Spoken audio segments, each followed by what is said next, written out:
Hello everyone, general study official के daily GK programme में आप सबका स्वागत है। मेरा नाम है आलोक रंजन।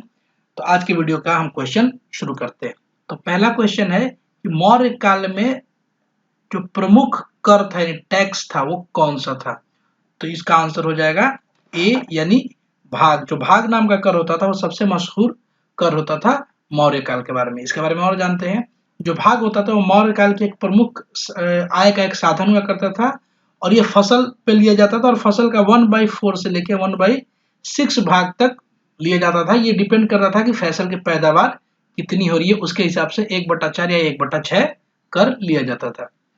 अगला सवाल है कि हर्ष ने विशाल बौद्ध मठ का निर्माण कहाँ कराया था। तो इसका आंसर हो जाएगा हर्ष ने नालंदा में बौद्ध मठ का निर्माण कराया था। हर्ष जो था वो प्राचीन काल का एक बहुत ही शानदार शासक था और इसने बहुत सारे काम किए अपने कार्यकाल में।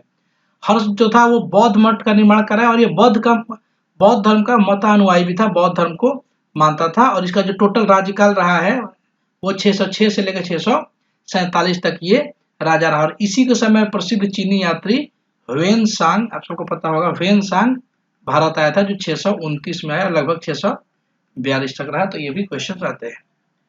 अगला सवाल है कि निम्नलिखित में से कौन सा बौद्ध ग्रंथ बौद्ध भिक्षुओं और भिक्षुणियों के बारे में है। तो बौद्ध धर्म के 3 प्रमुख ग्रंथ है। तो इसका जो आंसर हो जाएगा वो हो जाएगा ए यानी विनय पिटक के बारे में। बौद्ध के भिक्षु और भिक्षुणी के बारे में लिखा हुआ है। और विनय पिटक सामान्यतः बौद्ध धर्म में जो नियम है उसके बारे में डील करता है। जो 3 प्रमुख ग्रंथ है वो है विनय पिटक, सूत पिटक और अभी धम्म पिटक। और ये जो विनय पिटक है इसमें ये सारी बातें लिखी हुई है। अगला है कि विजयनगर की कला का उत्कृष्ट नमूना कौन सा है। तो इसका आंसर हो जाएगा ए हम्पी। ये 2018 यूपीएससी में सवाल पूछा गया था। ठीक है, हम्पी के बारे में जानते हैं। हम्पी कर्नाटक का एक प्रमुख शहर है। यह विजयनगर साम्राज्य की राजधानी हुआ करती थी। यही क्वेश्चन पूछा गया था। इसे प्राचीन काल में हस्तिनावंती भी कहा जाता था। और ये जो हम्पी है ना, ये यूनेस्को वर्ल्ड हेरिटेज साइट है, उसमें इसको विश्व धरोहर घोषित किया जा चुका है। अगला सवाल है कि 26 दिसंबर 1530 को बाबर की मृत्यु के बाद उसे आगरा के आरामगाह में रखा गया था। ठीक है ना, उसे शेर शाह के समय कहाँ दफनाया गया। देखिए, जब इसकी मृत्यु हुई बाबर की, वो सीढ़ियों से गिरने की वजह से इसकी मृत्यु हुई थी, तो इसको उस समय आगरा में रखा गया था। लेकिन इसके वास्तव में जो कब्र है वो आगरा में नहीं है। यही पूछ रहा है कहाँ पे है, तो वो काबुल में है। तो इसका आंसर हो जाएगा ए। और एकमात्र ये मुगल शासक है जिसका जो कब्रगाह है वो भारत से बाहर है। जो बाबर है वो आखिर में काबुल में दफनाया गया था। जो बाबर का राज्यकाल है वो 1526 से लेकर 1530 तक रहा था। 1526 वही साल है जब इब्राहिम लोदी से बाबर ने पानीपत की युद्ध लड़ी थी और ये 21 अप्रैल 1526 को हुआ था। इसके अलावा बाबर ने और 3 प्रमुख युद्ध लड़े थे। खानवा का युद्ध लड़ा था, चंदेरी का युद्ध लड़ा था और घगर का युद्ध लड़ा था। ये जो हुआ था ये राणा सांगा के साथ हुआ था। चंदेरी का युद्ध मेदिनी राय के साथ हुआ था और घाघरा का युद्ध अफगानों के साथ हुआ था। और इसके बाद इसने हिंदुस्तान का एक तरीके से बादशाह बन गया और इसी का पुत्र था हुमायूं। अगला है कि किस युद्ध से शेर शाह सूरी को अपना सूरी साम्राज्य स्थापित करने में मदद मिली थी। तो इसका आंसर हो जाएगा ए चौसा का युद्ध। चौसा का युद्ध वो युद्ध था जिसने शेर शाह ने हुमायूं को पराजित किया और ये तय हो गया कि शेर शाह अब भारत का राजा बनेगा, नहीं दिल्ली की गद्दी पे बैठेगा। तो चौसा का युद्ध हुआ था 1539 में हुआ था। शेर शाह सूरी और हुमायूं के बीच हुआ था। इसमें हुमायूं हार गया। हालांकि इसके बाद एक और लड़ाई हुई थी, इसको बिलग्राम का युद्ध भी कहा जाता है या कन्नौज का युद्ध। उसमें भी हुमायूं की हार हुई थी। उसके बाद हुमायूं भाग के अफगानिस्तान और काबुल चला गया, जहाँ पे अकबर का जन्म हुआ था। और जो इसका कार्यकाल बहुत सीमित कार्यकाल रहा शेर शाह सूरी का, 1540 से 1545। पर इस अपने कार्यकाल में बहुत सारी इंफ्रास्ट्रक्चर के काम करा है। जीटी रोड, जिसको ग्रैंड ट्रंक रोड बोलते हैं, उसका निर्माण इसी के समय में हुआ था। अगला है कि इल्बर्ट विधेयक का विवाद किस वायसराय से संबंधित है। तो इसका आंसर हो जाएगा सी, ये लॉर्ड रिपन से संबंधित है। जो इल्बर्ट बिल जो रिपन के समय में आया था वो 1883 में आया था। जबकि जो रिपन का कार्यकाल रहा है वो 1880 से लेकर 1884 तक रहा है। रिपन और लिप्टन में कंफ्यूज होता है। तो लिप्टन जो था 1976 से लेकर ये 1876 से लेकर 80 तक था और इसी के बाद रिपन बना था। और इसके समय में एक और जो प्रसिद्ध कार्य हुआ था कि जो वर्नाक्यूलर प्रेस एक्ट आया था उसको खत्म कर दिया गया था। वर्नाक्युलर प्रेस एक्ट मतलब देसी भाषाओं पे जो प्रेस छपते थे उन पे पाबंदी लगाया गया था। अगला है कि निम्नलिखित में से depressed class mission of India की स्थापना किसने की थी? तो इसका आंसर हो जाएगा विट्ठल रामजी शिंदे। ये कई बार परीक्षाओं में पूछा जा चुका है और इसमें ज्यादातर लोग भीमराव अम्बेडकर मारते हैं, जबकि इसका आंसर है विट्ठल रामजी शिंदे। जो विट्ठल रामजी शिंदे थे 1906 में इन्होंने डिप्रेस्ड क्लास मिशन की स्थापना की थी। ये बहुत बड़े लेखक भी थे और ये समाज सुधारक भी थे। इस मिशन का उद्देश्य था जो शोषित वर्ग थे उनको शिक्षित करना। तो आइए देखते हैं अगला सवाल। अगला सवाल है कि नील की खेती करने वाले किसानों की सहायता करने के लिए गांधी जी को चंपारण चलने के लिए किसने राजी किया था? ये बीपीएससी में अब ये मान के चलिए कि लगभग हर साल ये क्वेश्चन पूछे जाते हैं, ये भी बिहार के किसी भी एग्जाम में। ठीक है, तो इसका आंसर हो जाएगा बी, राजकुमार शुक्ल ने गांधी जी को आमंत्रित किया था बिहार जाने के लिए। 1916 में जो लखनऊ अधिवेशन हुआ था जिसकी हेड थी अंबिका चरण मजूमदार, उसी में राजकुमार शुक्ल से गांधी जी मिले थे और वहां राजकुमार शुक्ल ने गांधी जी को बिहार आने का न्योता दिया था। और चंपारण सत्याग्रह 1917 में घटित हुआ था। गांधी जी ने नील की खेती करने वाले किसानों के लिए सत्याग्रह किया था और इसी को 3 कठिया प्रथा भी कहा जाता था। अगला है कि 1911 में दिल्ली दरबार में निम्नलिखित घोषणाएं की गई थी, इसमें से केवल एक घोषणा नहीं की गई थी, उसे पहचानिए। ठीक है, तो राजधानी कलकत्ता से दिल्ली स्थानांतरित करने की बात की गई थी। बंगाल के बंटवारे को रद्द किया गया था। बंगाल, उड़ीसा तथा छोटा नागपुर को बंगाल के अधिकार क्षेत्र से अलग किया गया था, बिल्कुल किया गया था। अगला के विभिन्न विधान परिषदों में भारतीयों का चुनाव सुनिश्चित किया गया था। तो ये 1919 के अधिनियम जिसको मॉन्टेगू चेम्सफोर्ड अधिनियम कहते हैं उससे किया गया था। तो ये आंसर डी गलत हो जाएगा। ठीक है, इसके बारे में और जानते हैं कि दिल्ली दरबार 12 दिसंबर 1911 को आयोजित किया गया था। इस दरबार में जॉर्ज पंचम एज ए गेस्ट आए थे।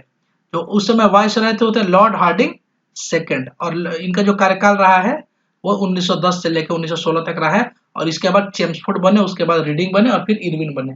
तो इनको याद रखिए, क्वेश्चन पूछा जाता है वायसराय और गवर्नर जनरल से। अगला कि सुप्रीम कोर्ट के जजों की संख्या को कौन बदल सकता है? ठीक है, तो इसका आंसर हो जाएगा बी, यानी कानून के माध्यम से संसद के पास ये क्षमता है कि सुप्रीम कोर्ट के जजों की संख्या निर्धारित करे। ठीक है, कोई भी कानून बनाने का अधिकार संसद के पास होता है। संसद कानून द्वारा जजों की संख्या में बदलाव कर सकता है, बढ़ा घटा सकता है। जो प्रारंभ में सुप्रीम कोर्ट के जज थे आजादी के पश्चात वो 7 थे और समय के साथ इसमें संशोधन करके इसमें बढ़ोतरी की गई। जैसे जैसे देश की आबादी बढ़ी और जरूरतें बढ़ी तो 1956 में 10 हो गया था, 1960 में 13 हो गया, 1977 में 17 था, 1985 में 25 था और बहुत दिनों तक 31 था। ठीक है ना, लेकिन मौजूदा समय में टोटल जजों के जो पोस्ट है वो 34 है। हमारे सुप्रीम कोर्ट में कुल 34 जज हो सकते हैं, जिसमें 33 जज और एक चीफ जस्टिस ऑफ इंडिया यानी मुख्य न्यायाधीश, और मौजूदा समय में सिर्फ 33 जज है, यानी एक जज की सीट अभी खाली है। तो ये देखिए यहाँ पर ट्रिकी है, कितने जज हैं वर्तमान समय में? तो 33 हैं, लेकिन सीटें कितनी है? तो 34 है, including chief justice of India. अगला कि भारत का प्रधानमंत्री उसकी सरकार के खिलाफ अविश्वास प्रस्ताव में भाग नहीं ले सकता जब वह राज्यसभा का सांसद हो। ठीक है, प्रधानमंत्री लोकसभा या राज्यसभा किसी का मेंबर हो तो कोई प्रधानमंत्री बन सकता है, लेकिन जो अविश्वास प्रस्ताव है वो सिर्फ लोकसभा में ही लाया जाता है। तो ऐसे में इसमें वोटिंग सिर्फ वही मेंबर कर सकता है जो लोकसभा का मेंबर हो। तो अगर प्रधानमंत्री राज्यसभा का मेंबर है, जैसे कि मनमोहन सिंह राज्यसभा के मेंबर थे, तो उनके खिलाफ यदि अविश्वास प्रस्ताव लाया जाता तो उसमें वोटिंग नहीं कर पाते। यही क्वेश्चन पूछ रहा है। अगला है कि अविश्वास प्रस्ताव लोकसभा में ही पेश हो सकता है, मैंने आपको बताया, और प्रधानमंत्री राज्यसभा का सदस्य है तो केवल राज्यसभा में ही वोट कर सकता है। और प्रधानमंत्री के बारे में अनुच्छेद 74(1) में दिया गया है कि भारत में एक प्रधानमंत्री होगा जिसकी नियुक्ति राष्ट्रपति करेंगे। अगला है कि लोकतंत्र को लोगों द्वारा और लोगों के लिए शासन किसने कहा था? यानी to the people, for the people और ऑफ द पीपुल किसने कहा था? तो यह अमेरिका के एक बहुत ही महान राष्ट्रपति अब्राहम लिंकन ने कहा था। राष्ट्रपति कार्यकाल में इनकी मूल्यांकन जितना भी हो, एक व्यक्तित्व के तौर पर इन्होंने बहुत अचीवमेंट हासिल की। एकदम सामान्य परिवार से, सामान्य से भी नीचे परिवार से होते हुए ये अमेरिका के राष्ट्रपति बने थे। बहुत बड़ी उपलब्धि थी और बहुत ही विद्वान व्यक्ति थे। ये अमेरिका के 16वें राष्ट्रपति थे और इनका कार्यकाल 1861 से 65 में रहा। 1865 में इनकी हत्या कर दी गई थी। और जो अमेरिकन सिविल वॉर होता है ना, वो इन्हीं के समय हुआ था, 1861। इसमें लगभग 7 लाख लोगों की मृत्यु हुई थी। और यूएसए का जो नॉर्थ यूएसए है और जो साउथ यूएसए है आज के डेट, वो दोनों को एक करने का काम इन्हीं को दिया जाता है। अगला कि निम्नलिखित में से किस किस दर्रे को भारत, चीन और म्यांमार का त्रिकोणीय संगम कहा जाता है? तो इसका आंसर हो जाएगा, देखिए दर्रों से क्वेश्चन हमेशा पूछे जाते हैं। इसका आंसर हो जाएगा दीफू दर्रा। दीफू दर्रा जो है वो भारत, चीन और म्यांमार का त्रिकोण है एक तरीके से। तो मैं आपको समझाने के लिए मैप में दिखाता हूँ। देखिए ये है दीफू दर्रा, यहाँ पे ये वाला जो एरिया है ये दीफू दर्रा है, ठीक है। यहाँ पर देखिए ये भारत की सीमा है, ऊपर चाइना की सीमा और इधर म्यांमार की सीमा है, और ये चाइना है, ये इंडिया, ठीक है। ये एकमात्र ऐसा दर्रा है, दर्रा मतलब होता है पास। मान लीजिए पहाड़ है तो पहाड़ के बीच से जो रास्ता होता है इधर से उधर जाने के लिए उसी को दर्रा बोलते हैं। इसके अलावा और सारे दर्रे हैं, इसको भी याद कर लीजिएगा। याद करने का अच्छा तरीका ये है कि आप पहले नॉर्थ इंडिया की याद कीजिए और स्टेट वाइज याद कीजिए कि लद्दाख में इतने हैं, जम्मू कश्मीर में इतने हैं, हिमाचल में इतने हैं, उत्तराखंड में इतने हैं। जैसे एक बहुत प्रसिद्ध है यहाँ पे नाथुला दर्रा जो कि सिक्किम में है। भारत और चीन के बीच सड़क माध्यम से व्यापार इसी के माध्यम से होता है। आते थोड़ा जानते इसके बारे में। दीफू दर्रा 4587 मीटर की ऊंचाई पर स्थित है। अक्टूबर 1960 में चीन और म्यांमार ने दीफू दर्रे के निकट अपनी सीमाओं का सीमांकन कर लिया था, और इसी के बाद से भारत और चीन के बीच जो अरुणाचल प्रदेश के सीमा विवाद है वो उत्पन्न हुआ था, और 1962 की लड़ाई का भी एक कारण ये भी था। अगला है कि निम्नलिखित में से कौन सी झीलें आंध्र प्रदेश में स्थित है? देखिए चिल्का झील उड़ीसा में है, ठीक है। ये भारत की सबसे बड़ी लगून झील है, और ये दोनों झील आंध्र प्रदेश में है। तो इसका आंसर हो जाएगा डी, यानी 2 और 3 आंध्र प्रदेश पे। मैं मैप में दिखाता हूँ ताकि आपको याद रहे हमेशा के लिए। देखिए ये वाला क्षेत्र ये आंध्र प्रदेश है, और देखिए यहाँ पे आंध्र प्रदेश के ऊपर में एक कोलेरू झील है, और ये नीचे में यहाँ पे पुलिकट लेक है। यहाँ पे कृष्णा और गोदावरी नदी का संगम है। और भी जो लेक है उसको याद करें, जैसे लोकटक लेक देखिए यहाँ पे है मणिपुर में। ये थे एक क्वेश्चन ये है, और एक क्वेश्चन है कि माजुली जो है, माजुली द्वीप, ये आइलैंड है एक तरीके का, वो विश्व का सबसे बड़ा नदी द्वीप है। भारत में किस राज्य में स्थित है? द्वीप वो होता है एक ये भूमि का एरिया जिसके चारों तरफ पानी हो तो उसको द्वीप बोलते हैं। ये ज्यादातर समुद्र में होते हैं, लेकिन नदियों में भी ये देखने को मिलते हैं। जहाँ नदी बहुत चौड़ी बह रही हो तो बीच वाला एरिया अगर उठा हुआ होता है तो वहां पर द्वीप बन जाता है। तो माजुली द्वीप एक तरीके का वैसा ही द्वीप है जो नदी के बीच में है, ठीक है ना। और ये ब्रह्मपुत्रा नदी के बीच में बना हुआ है, और ये भारत के असम राज्य में स्थित है माजुली द्वीप, और ये विश्व का सबसे बड़ा नदी द्वीप है, इसलिए ये ध्यान रखने की आवश्यकता है। इसके पहले कनाडा का एक द्वीप विश्व का सबसे बड़ा द्वीप हुआ करता था, पर माजुली द्वीप अब विश्व का सबसे बड़ा द्वीप है, और ये ब्रह्मपुत्रा नदी में है। यह विश्व का सबसे बड़ा नदी द्वीप है। इसका क्षेत्रफल लगभग 352 स्क्वायर किलोमीटर है, तो ये बहुत बड़ा भी है। अब देखते हैं कुछ इंपॉर्टेंट फैक्ट, जैसे हम हर वीडियो में देखते हैं। ये बौद्ध संगीतियां हैं, यहाँ से क्वेश्चन पूछे जाते हैं। कुल 4 बौद्ध संगीति हुई है, मतलब एक तरीके का सम्मेलन हुआ है। वो 4 बहुत इंपॉर्टेंट है। कब कब हुआ है? देखिए प्रथम जो बौद्ध संगीति हुई थी 483 ईसा पूर्व में हुई थी, यानी बीसी में हुई थी, और ये कहाँ पे हुआ था? राजगृह में हुआ था, जो कि पुरानी राजधानी थी मगध की। और उसके में अध्यक्ष थे महाकश्यप थे, और ये किसके शासनकाल में हुआ था? अजातशत्रु के शासनकाल में हुआ था। जो दूसरी संगीति थी वो 383 ईसा पूर्व में हुई थी, वैशाली इसका स्थान था। सर्वकामी या सबाकामी सब जगह लिखा जाए, कहीं सर्वकामी आता है, इसके अध्यक्ष थे। और ये किसके? ये कालाशोक के शासनकाल में हुआ था। जो तृतीय बौद्ध संगीति थी 2250 ईस्वी में हुई थी, कहीं कहीं 258 भी मिलता है, तो कंफ्यूज मत होइएगा।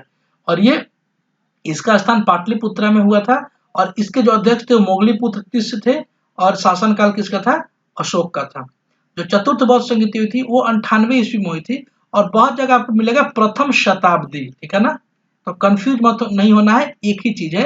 अगर स्पेसिफिक ईस्वी पूछे तो 98 ईस्वी में हुई थी, और ये कुंडलवन में हुआ था। कुंडलवन कश्मीर में अवस्थित है, और इसके जो अध्यक्ष थे वसुमित्र थे, और जो शासनकाल था वो कनिष्क का था। और इसी संगीति में, चौथी संगीति में, जो बौद्ध धर्म था वो महायान और हीनयान 2 संप्रदाय में विभाजित हो गया था। तो ये थे आज के वीडियो। आई होप आपको अच्छा लगा हो, और इस सबका पीडीएफ आपको हमारे टेलीग्राम चैनल से मिल जाएगा, जिसका लिंक आपको डिस्क्रिप्शन में मिल जाएगा। अगर वीडियो अच्छा लगा हो तो चैनल को सब्सक्राइब कीजिए, वीडियो को लाइक कीजिए। अपना ख्याल रखिए। All the best.